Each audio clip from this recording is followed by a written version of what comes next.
बहुत बहुत धन्यवाद सर।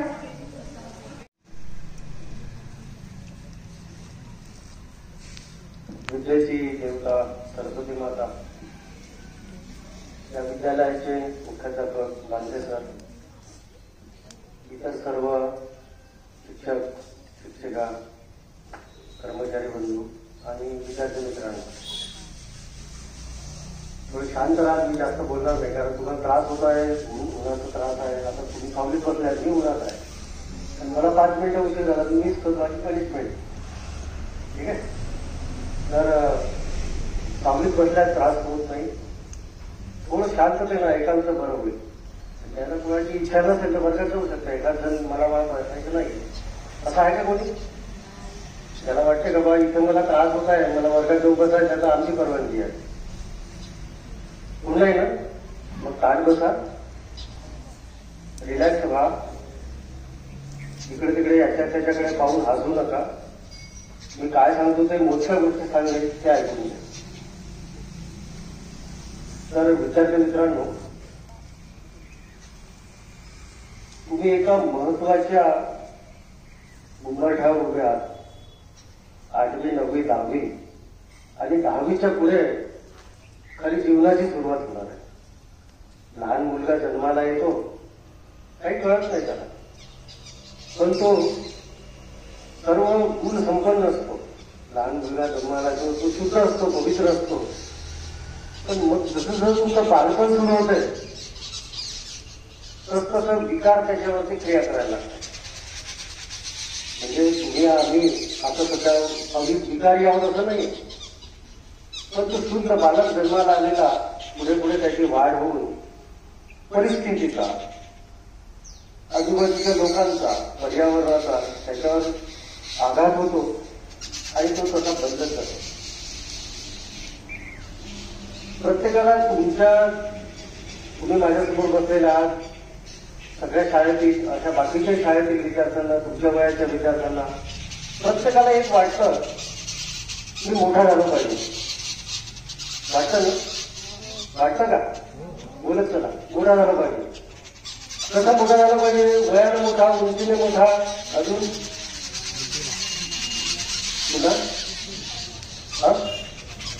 अभ्यासाने वयाने मोठा झालं पाहिजे, उंचीने मोठा झालं पाहिजे, स्मार्ट दिसलो पाहिजे, अभ्यासाने चांगला वर्गात पहिला नंबरच आला पाहिजे, चांगल्या मार्गाने पास झाला पाहिजे. आज तुम्ही 10वीची परीक्षा देणार आहात. मी त्या बोर्डामध्ये अधिकारी होतो. नागपूरला जे बोर्ड आहे तुमचं नाव ऐकलं का? 10वी बोर्ड, त्या बोर्डातच होतो. तुमचे पेपर सेटिंग, पेपर तपासणं, निकाल, हे सगळं आम्ही ही प्रक्रिया पार पाडत होतो. तर तुम्हाला सगळ्यांना मोठं व्हायचं आहे, वयाने मोठं व्हायचं आहे, उंचीने मोठं व्हायचं आहे, अभ्यासाने मोठं व्हायचं आहे.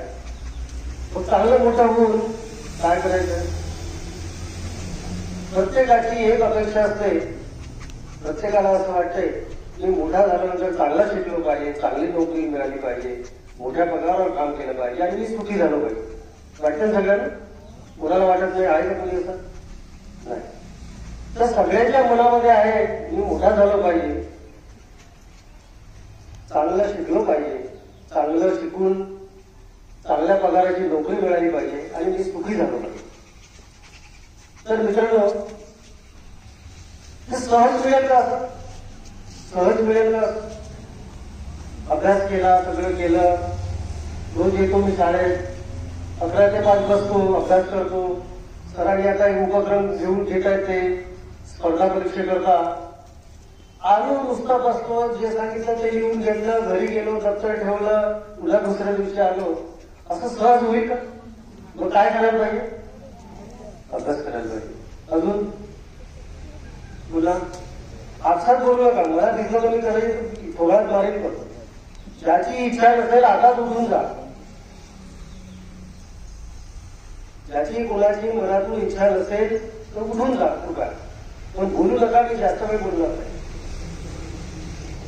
किंवा मला जर कोणी दिसला तर मी तिथे येऊन भोगायला नाही.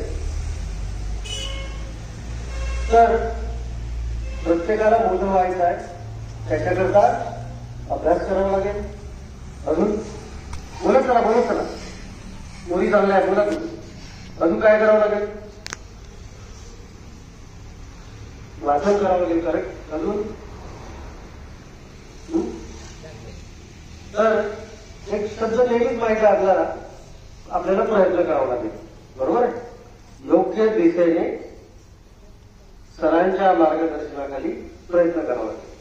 आता हे प्रयत्न करून आपल्याला मोठा व्हायचा आहे, हे टार्गेट आहे आपलं.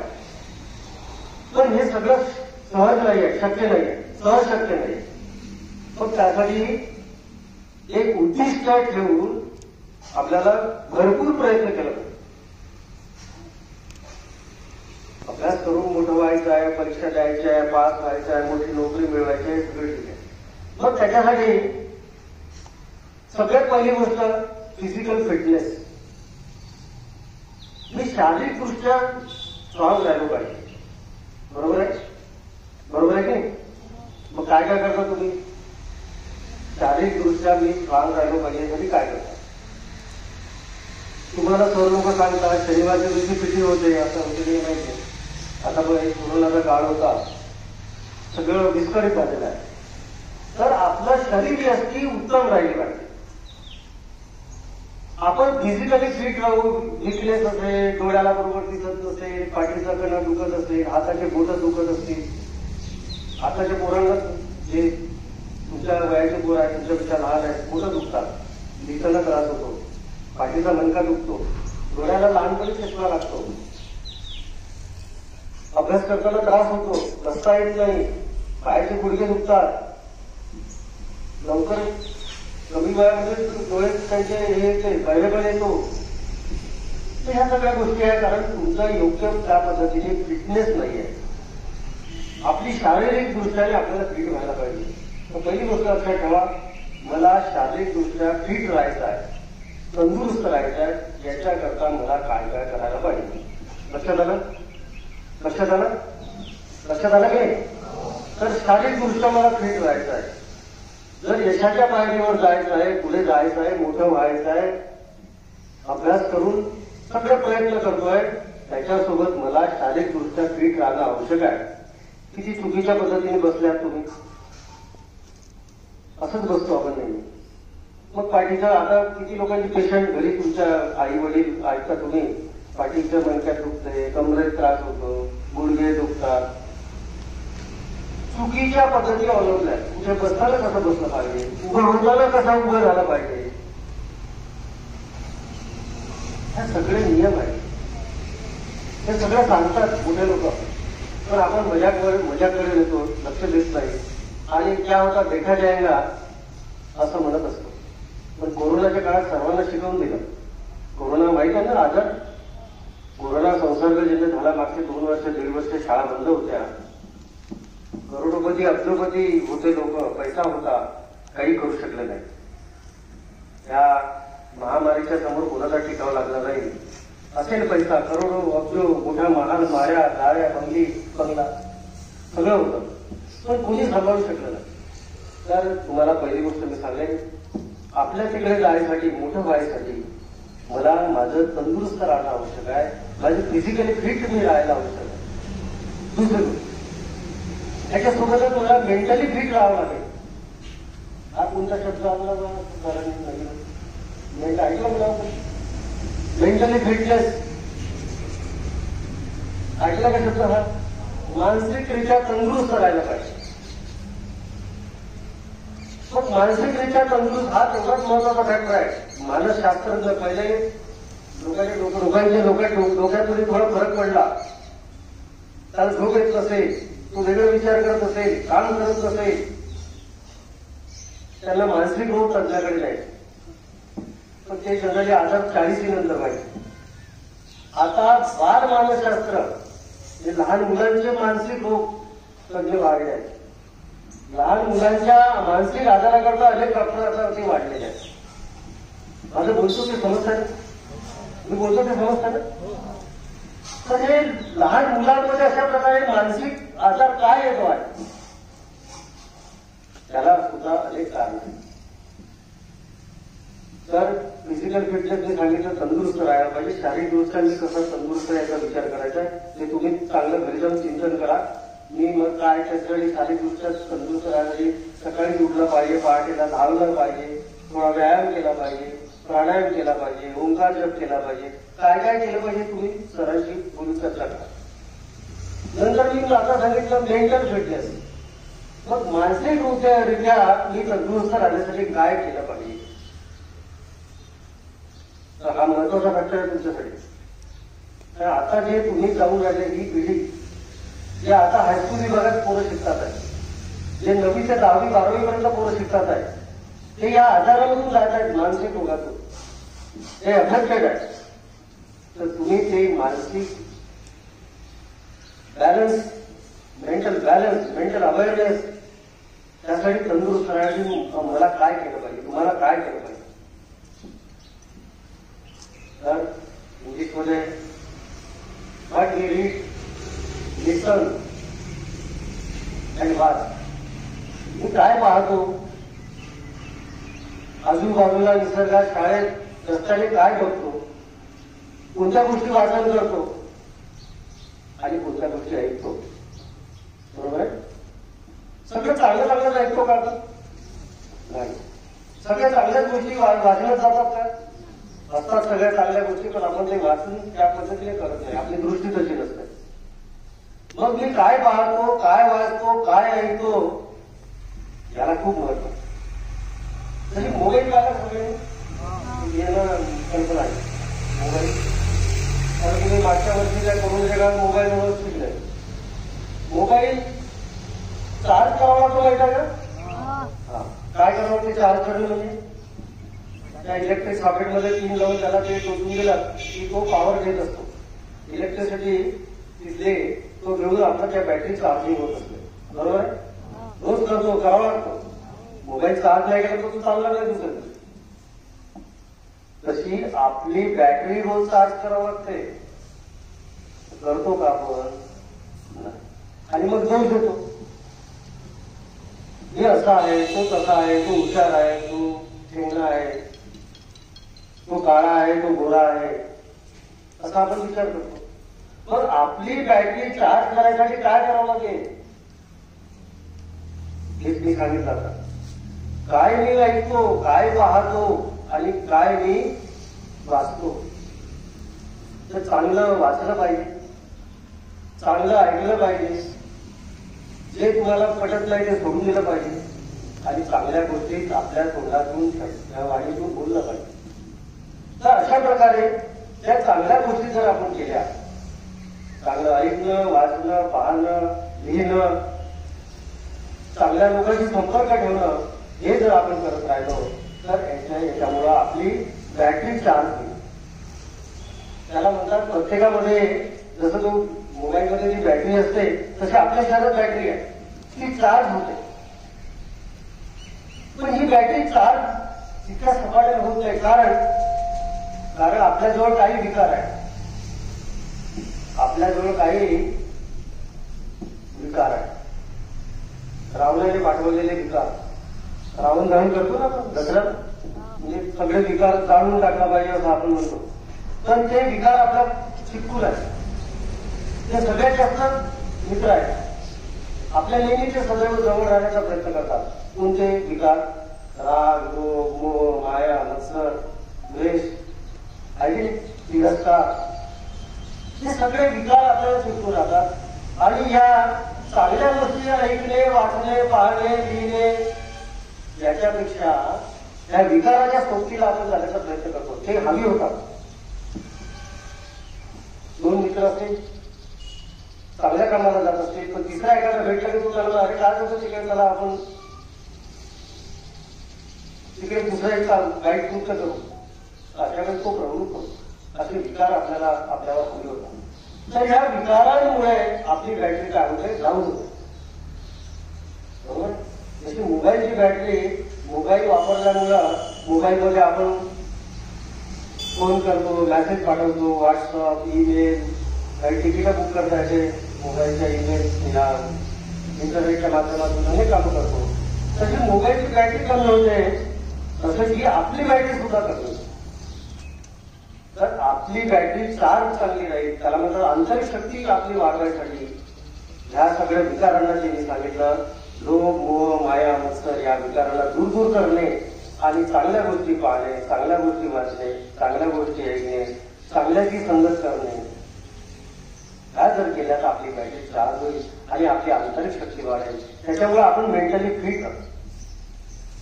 आता जो निष्कर्ष एवढ्यात मागच्या डॉक्टरांनी जो काढलेला आहे, हे लहान मुलं, हायस्कूलमध्ये शिकणारी मुलं हे मेंटली वीक झालेली आहेत. तर तुम्ही मेंटली स्ट्रॉंग कसं व्हाल, मानसिकरित्या स्ट्रॉंग कसं व्हाल याचा विचार करायचा आहे. आणि ते तुम्ही करू शकता, तुमच्या हातात आहे. समजले मुद्दे? पहिला मुद्दा काय सांगितलं? पहिला काय सांगितलं? नाही, पहिला शारीरिक क्षमता वाढवणे, फिजिकली फिट राहायला पाहिजे. दुसरा मेंटली फिट राहायला पाहिजे. मेंटली फिटनेस कशामुळे होईल? मेंटल फिटनेस कोण सांगतो? आता सांगितलं ना, आपण सांगतो. आपली मानसिकरित्या आपण स्ट्रॉंग कसं होऊ? अरे विसरले एवढं कसं? तर चांगलं बोलणं, चांगलं ऐकणं, चांगलं पाहणं, चांगल्याची संगत करणं, चांगलं काय हे शोधणं, चांगल्या मित्राची संगत करणं, चांगलं काय हे शोधणं, या सगळ्या गोष्टीमध्ये तुम्ही जर पाहिलं तर तुमचं मानसिकरित्या स्ट्रॉंग व्हा, फिजिकली स्ट्रॉंग आणि मानसिकरित्या स्ट्रॉंग जर झाले तर मग अभ्यास तुमचा चांगला होईल आणि पुढच्या यशाकडे तुम्हाला जाते. आता पुढे आपला सरांनी सांगितलं उपक्रम घेऊन राहिले आहे स्पर्धा परीक्षा. ते तुम्हाला खूप उपयोगी पडणार. तो जो उपक्रम आहे मी वाचला आता अगदी 2 मिनिटांमध्ये. प्रत्येक प्रश्न देण्यात येते तुम्हाला दर आठवड्यात, दर दिवशी. तर ही खूप चांगला उपक्रम राबवला आहे. हे सगळं तुमच्या हिताकरता करताय. हे केव्हा होईल? पहिल्या 2 गोष्टी सांगितल्या तर होईल. फिजिकली फिट राहा, मेंटली फिट राहा, तर हे होईल सगळं. आणि एवढा चांगला उपक्रम तुम्हाला राबवण्यासाठी शाळेमध्ये उपक्रम राबवला जात आहे. तुम्ही नशिबान आहात. तुमच्या घरचे नशिबान नाही. हे तुमच्या सगळ्या हितासाठी आहे. एवढी सारी धडपड करतात आहे शिक्षक लोक आणि मुख्याध्यापक आणि शाळेतील सगळे कर्मचारी. तर अशा प्रकारच्या उपकरणामधून तुम्हाला तुमची आंतरिक शक्ती सुद्धा वाढेल, तुमचं ज्ञान सुद्धा वाढेल. त्याला म्हणतात मेंटल इंटेलिजन्स, अलर्टनेस, स्ट्रॉंगनेस, तुमची बौद्धिक क्षमता वाढेल. आणि या उपक्रमातून, अशा उपक्रमातून तुम्हाला अभ्यासासोबतच हे स्पर्धा परीक्षेचं ज्ञान सुद्धा मिळेल आणि तुम्ही स्वतः इतके स्ट्रॉंग व्हाल. आणि जेणेकरून 10वी 12वी पुढे जेव्हा तुम्ही ग्रॅज्युएशन कराल, BA BSc, कुठे इंजिनिअरिंग, कुठे मेडिकल, तिकडे गेल्यानंतर तुम्हाला त्याचा नक्की फायदा होईल. अशा उपक्रमामधूनच फायदा झालेला आहे. हे उपक्रम फार हिताचे आहेत तुमच्याकरता आणि तुम्ही खरंच नशिबान ठरत आहात. तर स्पर्धा परीक्षेसाठी खूप चांगला उपक्रम दिलेला आहे. त्याचा पूर्ण फायदा घ्या आणि तुमची क्षमता पूर्ण तयार करा. पूर्ण क्षमतेनिशी, ताकदीनिशी तुम्ही या सर्व शालेय अभ्यासक्रमातून, या स्पर्धा परीक्षेनिमित्त घेण्यात येणाऱ्या उपक्रमाच्या माध्यमातून पुढे जायचं आहे. तर अशा प्रकारे एक तुम्हाला माहिती दिली आहे. पुन्हा एक गोष्ट लक्षात येत आहे, अनेक लोक 10वी-12वी ज्यांचे मुलं 10वी-12वी पास झालेले आहे ते भेटायला येतात, विचारायला येतात आता पुढे काय करायचं आहे, 10वी-12वी नंतर कोणत्या अभ्यासक्रमात पाठवायचं आहे. हे सगळं बोलत असताना आई वडील, तुमचे आई वडील, तुमच्या मित्रांचे आई वडील ते हजगडवून एक प्रश्न विचारतात. मुलं ऐकत नाही. त्याच्या मनामध्ये काय आम्हाला सांगत नाही. तर हा सगळ्यात मोठा एक प्रश्न आहे. तर मित्रांनो, आई वडिलांसारखं जवळचं दुसरं कोणी नाही. आई वडिलांची जागा दुसरं कोणी घेऊ शकत नाही. त्यांच्याशी फ्री बोला. तुमच्या मनामध्ये काय ते सांगा. तुम्हाला 10वी नंतर 12वी नंतर काय करायचं ते बोला. तुमचा इंटरेस्ट कुठे आहे त्याचा विचार करा. तुमचा इंटरेस्ट कुठं आहे, मला काय व्हायचं आहे, 12वी झाल्यानंतर काय करायचं आहे, कोणता अभ्यासक्रम करायचा आहे हे ठरवा. त्याच्यासाठी तुम्हाला स्वतःला ओळखावं लागेल. अनेक कोर्सेस आहेत. स्वतःला ओळखा म्हणजे काय, स्वतःला ओळखा म्हणजे काय, तर तुमच्यामध्ये प्रचंड असा ऊर्जा साठा आहे. प्रत्येकामध्ये आताच बोलू की बॅटरी झाली, तर मोबाईलमध्ये बॅटरी आहे, त्याच्या आतमध्ये बॅटरी आहे, खूप मोठा साठा आहे. आणि ते बॅटरीची आंतरिक शक्ती ओळखण्यासाठी तुम्हालाच तयार व्हायचं आहे का, मला माझ्यामध्ये काय क्षमता आहे. 4 प्रकारचे लोक पाहायला मिळतात. आपण नेहमी म्हणतो हा कमी बोलतो, हा टिंगर म्हणतो एकमेकाची, तो काम चांगलं करतो, तो घुमल्यासारखा आहे, तो बोलतच नाही. बोलतो की एकमेकाला दोष देतो, ही पोरगी चांगली आहे, ती चांगली आहे, ती अशी वागते. तुमचा दोष नाही तो, तुमचा दोष नाही त्याच्यामध्ये. ते व्यक्तिमत्वच तयार होते. तुला आता सांगितलं जन्माला तो सर्वगुणी असतो, सगळे गुण घेऊन येतो, पण त्या परिस्थितीचा त्याच्यावर परिणाम होऊन तो विचाराची मैत्री करतो आणि बिघडत जातो. तर मुलींनो किंवा मुलांनो, तुमचा दोष नाही आहे. हे 4 प्रकारचे लोक असतात समाजात, वातावरणात. एक परफेक्ट पर्सनॅलिटी, त्याला म्हणतात व्यक्तिमत्व परफेक्ट, पॉवरफुल, पॉप्युलर आणि पीसफुल, असे 4 प्रकारचे लोक असतात. हा तुमचा दोष नाही आहे. तो तसा वागतो, हा वागतो, हा कमी बोलतो, तो जास्त बोलतो, तो रागावतो जास्त, तो चिडचिड करतो, हा तुमचा दोष नाही आहे. हे निसर्गाचा काही गोष्टी तुमच्या लहानपणापासून तुमच्यावर लादल्या गेल्या, जडल्या गेल्या विकारांमुळे. कोणते 4 प्रकार सांगितले? पॉवरफुल, परफेक्ट, पॉप्युलर आणि पीसफुल. पीसफुल म्हणजे शांत राहावी. पॉप्युलर म्हणजे जो पॉप्युलर व्यक्ती म्हणतो नाही का, लोकप्रिय, हा तुमचा दोष नाही आहे. म्हणून तुम्ही आहे तसे आहे, स्वतःला स्वीकारा पाहिजे. मी आहे तसा आहे, मी माझ्यासारखा आहे. काय म्हणायचं, काय म्हणाल, मी आहे माझ्यासारखा आहे. इंदिरा गांधीला लहान असताना एका वेळेस प्रश्न विचारला होता. मोतीलालजी नेहरूंचे मित्र आले, त्यांनी इंदिरा गांधी लहान असताना विचारला होता, इंदिरा तू कोण होणार. इंदिरा गांधी त्यावेळेस लहान असताना त्यांनी उत्तर दिलं, मी माझ्यासारखे होणार. काय उत्तर दिलं, तुम्ही सुद्धा तुमच्यामध्ये एक साठा आहे, ताकद आहे. तुम्ही सुद्धा म्हणा, स्वतःला ओळखा, माझ्यामध्ये कोणती ताकद आहे. मी चांगलं गाणं म्हणू शकतो का, मी ड्रॉइंग चांगलं काढू शकतो का, माझा विचारामध्ये रस आहे का, माझं मराठी विषयात रस आहे का, माझ्या डान्समध्ये रस आहे का, कुठे आहे. आणि प्रत्येकामध्ये एक चांगला कलागुण असतो. ते तुम्हाला शोधायचं आहे. हे लोक मदत करतील, शाळेतले लोक मदत करतील, आम्ही मदत करू. पण तुम्ही तुम्हाला ओळखाच होता. खूप चांगले आहेत तुम्ही कोणी वाईट नाही, कोणी ठेंगणार नाही, कोणी उंच नाही, कोणी काळा नाही, कोणी गोरा नाही. तुमचा दोष कोणाचाही नाही आहे. पण तुमच्यामध्ये एक जो ताकद आहे ती ताकद ओळखायची आहे.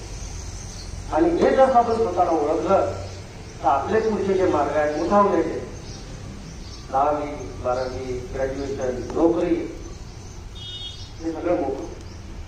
आणि पुन्हा एक गोष्ट, खेडे आणि शहर, खेड्यामधून अनेक विद्यार्थी समोर गेले. या मोहाडीमध्ये मी 83 ते 88 शिक्षक होतो. मोहाडीच्या जिल्हा परिषद शाळेत 1983 ते 88. किती वर्ष झाले?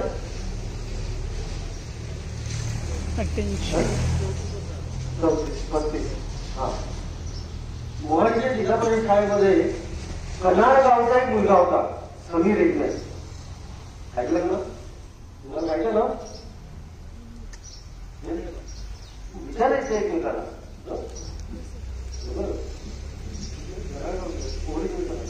वडील कन्हाडगावला शिकवले. त्याचे वडील कन्हाडगावला शिकले होते. ओरिसा डोंगर गावचे. समीर एकने 10वी ला होता, मला वाटतं 85च्या बॅचला. मी गणित शिकवायला. समीर एकने कोण आहे माहिती आहे का? तो IPS झाला.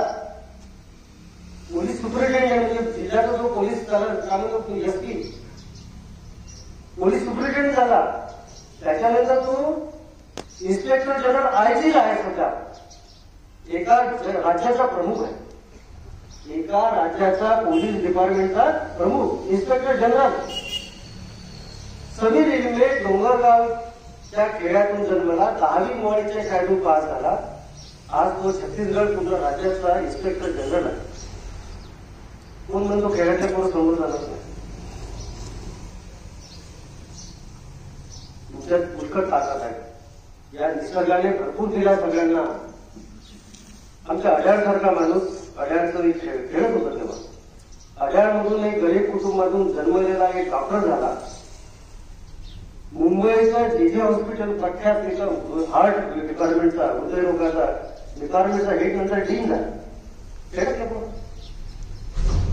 मग तुम्ही हतबल होऊ नका. स्वतःला ओळखा. तुमच्यात ताकद खूप आहे. आहे ताकद? आहे की नाही? तर स्वतःला ओळखा. ताकद खूप आहे. प्रयत्न करा. प्रयत्न केल्याशिवाय तर काहीच होणार नाही. तो जंगलचा राजा आहे सिंह, बरोबर? जंगलचा राजा त्याने विचार केला, मी गुहेच्या समोर बसून राहतो आणि रोज रोज एक शिकार माझ्या तोंडाला आली पाहिजे, आपोआप येईल का? काय करावं लागतं? वाघाला, सिंहाला काय करावं लागतं? काय करावं लागतं? शिकार तर करावं लागतं, पण त्याच्यासाठी काय करतो तो? प्रयत्न करतो. तो पूर्ण ताकद आपली युक्ती वापरून कशी झडप मारायची, शिकार कसं पकडायचं, त्या शिकारी म्हणून हरिण जर असेल तर त्याचा पळण्याचा वेग किती आहे, मला किती वेग घ्यावा लागेल, मी छलान किती याच्यावरून मारेल, तो सगळं प्लॅनिंग करतो. त्या सेकंदात, त्या विदिन फ्रॅक्शन ऑफ सेकंड तो सगळं प्लॅनिंग करतो आणि त्या सिंह वाघाची सिंह आपले शिकार करतो. म्हणजे त्यालाही प्रयत्न करावा लागतो. तो जंगलचा राजा आहे, पण तो एका ठिकाणी बसून त्याच्याजवळ शिकार येत नाही. ठीक आहे? तुम्हाला प्रयत्न करायचे. स्वतः शारीरिक स्ट्रॉंग कसं राहा. तर ती पोरगी होती राऊत, आपली कविता राऊत, सावरपाडा गावच्या कोल्हापूर जिल्ह्यातला. राष्ट्रीय स्पर्धेत ती पहिली आली. एका खेड्यातली मुलगी 10वीपर्यंत डोक्यावर गुंडात पाणी आणायचे नदीवरून. खेड्यातले होते तसे. म्हणून मला जे चांगलं खंबीरपणे आज घरी गेल्यानंतर चांगला विचार करा. रात्री झोपायच्या आधी चिंतन करा. काय काय गोष्टी आपण बोललो, आता अजून काय काय गोष्टी कराव्या लागतील. आपली बॅटरी कसं चार्ज करता येईल मोबाईलच्या बॅटरीसारखी, आणि मला मोठं कसं होता येईल त्याचा विचार करा. तुम्ही सगळे चांगले आहात. आत्ताच सांगितलं, कोणी वाईट नाही. सगळ्यांना ऊर्जा दिलेली आहे. निसर्गाने ऊर्जा सगळ्यांना दिलेली आहे. तुमच्या जो तुम्हाला एक उपक्रम दिला आहे स्पर्धा परीक्षेचा, तो चांगला उपक्रम आहे. त्याच्यात मनपूर्वक भाग घ्या, सहभाग घ्या. लिहिलेलं काम, लिहिलेलं कार्य उत्कृष्ट करा. आणि जे 10वीमध्ये आहेत त्यांच्या बोर्डाच्या परीक्षेकरता शुभेच्छा. तुम्हा सर्वांना उत्तम आरोग्य, उत्तम तुमच्या प्रगतीकरता शुभेच्छा व्यक्त करतो आणि थांबतो. धन्यवाद. कुणाला काही प्रश्न विचारायचे नाही? 2022 महात्मा ज्योतिबा फुले हायस्कूल मुंबई येथे शैक्षणिक सत्र 2022-23 करता नव्यानेच आपण एक उपक्रम सुरू केलेला आहे आणि त्या उपक्रमाचे नाव आहे भवितव्य उपक्रम. आणि या उपक्रमाअंतर्गत दररोज आमच्याकडून तुम्हाला काही प्रश्न दिले जातात आणि त्यांची चाचणी दर आठवड्याला घेतली जाते. आणि प्रत्येक महिन्याच्या शेवटल्या शनिवारी जे तज्ञ मार्गदर्शक आहे अशा तज्ञ मार्गदर्शकांकडून तुम्हाला मार्गदर्शन करू असे आम्ही अगोदर सांगितले आहे. तर या आजच्या पहिल्या शनिवारी आपल्या शाळेला भेट देणारे माननीय श्री आईलवार सर, माजी उपशिक्षणाधिकारी जिल्हा परिषद भंडारा, तसेच सहसचिव माध्यमिक व उच्च माध्यमिक शिक्षण मंडळ नागपूर विभाग नागपूर या ठिकाणी ते उपस्थित झाले. त्यांनी योग्य असे मार्गदर्शन या ठिकाणी केलेत आणि 2 महत्वाचे सल्ले तुम्हाला दिलेत की आपल्याला जीवनामध्ये यशस्वी होण्याकरता फिजिकली फिटनेस आणि मेंटली फिटनेस ह्या दोन्ही गोष्टी आवश्यक आहेत आणि त्यांनी सांगितलेल्या गोष्टी तुम्ही आत्मसात कराल असे मला वाटते. सरांनी खूप छान असे मार्गदर्शन तुम्हाला केले.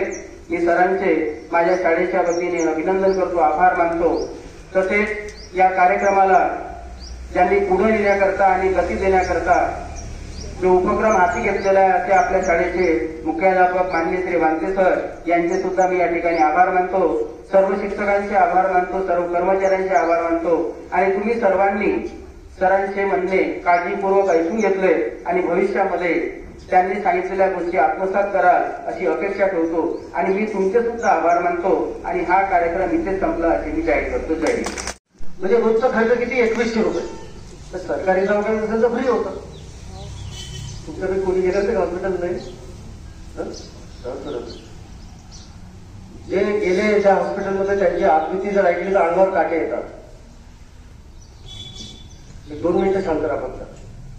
तर एका माणसाला एका दिवसात 3 सिलेंडर लागायचे म्हणजे 2100 रुपयाचे. 2100 रुपये रोज ऑक्सिजन विकत घेऊन, बरोबर. मग एका वर्षाचे 365 दिवस त्याला गुणला आपण आणि त्याला गुणला आपण समजा माणसाचं सरासरी वय 70 पकडू. 70 वर्ष 2100 रुपये गुणीला 365 गुणीला 70 वर्ष 5,55,06,000 एवढ्या रुपयाचा ऑक्सिजन 70 वर्षाच्या कालावधीमध्ये माणूस घेतो. आता माझं वय 61 आहे. 4 कोटी रुपयाचं जवळपास अंदाजे 3.5-4 कोटी रुपयाचा ऑक्सिजन आम्हाला निसर्गाने दिलं. दवाखान्याचा ऑक्सिजन नाही लागला पण कोणी दिलं? निसर्गाने दिलं. आणि 70 वर्षाचं सरासरी वय आपण घेतलं तर ते ऑक्सिजन आपल्याला मिळतो निसर्गातून 5,55,00,000 रुपये. एवढा ऑक्सिजन आपण घेतो. निसर्ग फुकटात देतो आपल्याला. निसर्गाचे कधी उपकार मानतो का? 70 वर्ष आयुष्य तुमचे वडील किंवा तुमच्या घरी सुद्धा असतील ज्याचं आपण सरासरी वय काढलं. इतक्या कोटी रुपयाचा ऑक्सिजन पण फुकट घेतो वातावरणातून, निसर्गातून. आम्हाला हे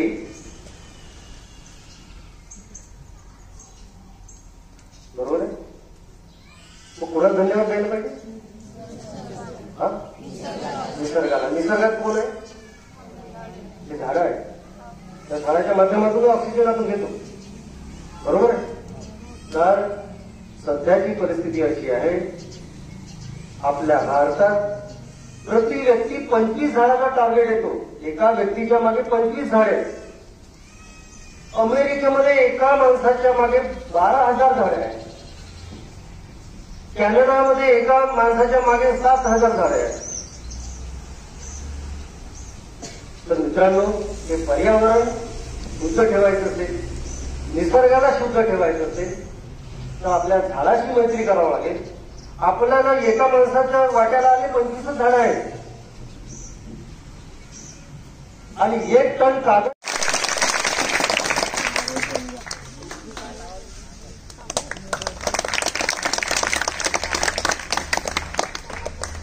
तेजस निवटकर कक्षा 10वीं की छात्रा के दत्तक विद्यार्थी